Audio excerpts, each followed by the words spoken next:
Oui, je vais intervenir sur la décision modificative numéro 2. Je souhaite intervenir sur le chapitre 12 relatif aux charges de personnel. On peut voir que ce chapitre restitue 300 000 €.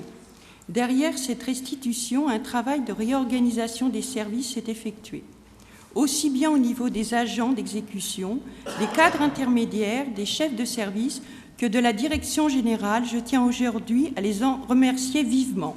En effet, les mutualisations d'activités, la polyvalence des agents pour le maintien du service rendu à la population ont demandé de la part des agents communaux un véritable investissement, aussi bien physique qu'intellectuel. Un travail sur chaque poste a été effectué, sur des postes à pourvoir, sur les créations de postes, sur les suppressions de postes, sur les remplacements et sur les décisions modificatives de postes pour mettre en adéquation le grade et la fonction. Un travail en direction de tous les services a été effectué pour une meilleure maîtrise des heures supplémentaires. Ce réajustement des missions et des horaires a pour principal but le renforcement de notions d'équipe et de donner plus de moyens aux services publics tout en maîtrisant les dépenses. Il est bien entendu que dans ce cas de figure, chacune des composantes des équipes ou des services doivent être à l'écoute et réactives à toutes les missions relevant de l'intérêt général des administrés de la ville de Choisy-le-Roi. Toutefois, ce soir, je ne peux passer sous silence le vent de grogne qui se manifeste au sein du Conseil supérieur de la fonction publique territoriale. Sous couvert de mobilité entre les fonctions publiques, la DGCL, la Direction générale des collectivités locales, présente aux élus et aux syndicats des textes copiés-collés État territorial.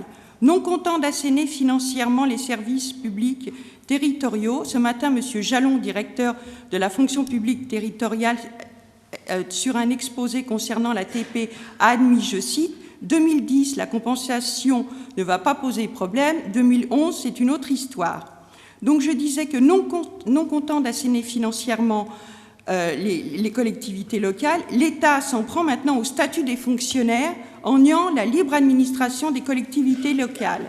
Il insinue que 36 000 communes égalent 36 000 emplois créés. Il oublie que dans le même temps, la rétrocession des taux de la territoriale correspond à 40 000 emplois. Et je ne parle pas du transfert de la DDE. La réforme de la refonte de catégorie B, telle que dupliquée du dispositif État territorial, conduit à bloquer toutes les promotions dans les petites villes et à revenir sur le système des quotas d'avancement. Pour mémoire, la ville a ouvert 100% des quotas avec critères, ce qui a permis cette année à 27 agents d'être promus dans le grade supérieur, toutes catégories confondues. Le système tel qu'il est proposé par l'État est un grave recul pour l'avancement de la carrière des agents, avec une perte significative de leur pouvoir d'achat, notamment pour les agents en fin de carrière. La dévalorisation des catégories B est en marche, elle prélude celle des catégories A. Dans sa hotte, la DGCL a la PFR, la prime de fonction et de résultat, actuellement à l'État, qui va être très rapidement transférée à la territoriale sous l'intitulé prime de fonction et de résultat. Ces deux primes vont remplacer l'IEMP, l'IAT, les IFTS pour les trois catégories. Le fait d'inclure le résultat dans la prime n'instaure non plus un service d'intérêt général rendu à la population, mais un service marchand ayant un goût d'entreprise privée qui ne peut que nous interpeller. Ce matin même, le décret portant sur le cumul d'activités des fonctionnaires a été rejeté par le Conseil supérieur. En effet, il nie les 35 heures en ouvrant toute possibilité aux fonctionnaires de cumuler un ou plusieurs emplois. Il désorganise la fonction publique territoriale et c'est un moyen d'accentuer le pouvoir d'achat des fonctionnaires sans bien sûr augmenter le traitement indiciaire. En effet, c'est le fameux « travailler plus pour gagner plus » du président de la République pour ne pas le nommer. La fonction publique territoriale est en péril, l'étau financier et statutaire se resserre autour d'elle et malheureusement, c'est encore et toujours le service rendu à la population qui va en pâtir. Merci. C'est important cette information d'un membre du Haut Conseil des collectivités locales. Et donc c'était aujourd'hui. Monsieur Brianon. Monsieur le maire, chers collègues, la décision modificative numéro 2 du budget 2009 traduit sur le budget de fonctionnement une diminution des dépenses de 760 000 €, une augmentation des recettes de 230 000 €. soit un gain de 990 000 € entièrement transféré à la section d'investissement. Nous nous réjouissons naturellement de cette situation qui démontre, comme nous le disons depuis 2 ans, que des économies sont réalisables sur les dépenses de fonctionnement, et nous tenons à remercier les différents services qui, par leur travail quotidien, ont pu rendre possible cette situation.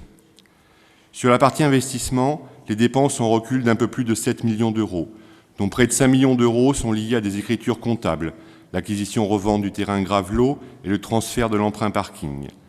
Un autre million est lié au report de la subvention de l'État et de la région pour la ZAC du port, et 1 million est lié à des retards dans l'exécution des travaux, principalement au centre-ville.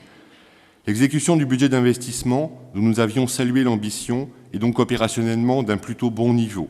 Il nous appartient à tous de veiller à maintenir un avancement conforme de ces travaux. Cependant, cette décision modificative présente également la réalisation de travaux d'aménagement de la salle du conseil municipal pour un montant total de 240 000 €. Pour autant que nous puissions le savoir, cette décision n'ayant pas été présentée en conseil municipal, il s'agit de permettre la tenue d'expositions dans cette salle, d'y installer du matériel vidéo et d'en changer le mobilier. Nous ne discutons pas ici de la pertinence de cette décision, mais de son calendrier. Il ne nous semble pas souhaitable, en effet, de lancer ce chantier au moment même où l'équilibre budgétaire est particulièrement difficile à trouver et où d'autres chantiers ont fait l'objet d'arbitrages défavorables. Nous vous proposons plutôt que ce budget soit réaffecté au réaménagement de l'avenue de la Folie, de la rue Pasteur ou de la rue Noël. Cela devrait faire plaisir à Muni. Merci. D'autres observations, Madame Baron. C'est juste une question technique. Bonsoir. Le CCAS a reçu du ministère de la Cohésion sociale pour 2009 une subvention de 250 000 €. Ça prouve que l'État s'occupe de l'accompagnement des jeunes enfants fragilisés. Or, une partie des activités de ce programme seront gérées par la commune. Donc, il y a un versement de ces dépenses occasionnées sur le budget de fonctionnement d'un montant de 83 034 €. Et j'aurais voulu demander à M. Dupuis à quel endroit, parce que je ne l'ai pas vu, ça a été mis. Voilà.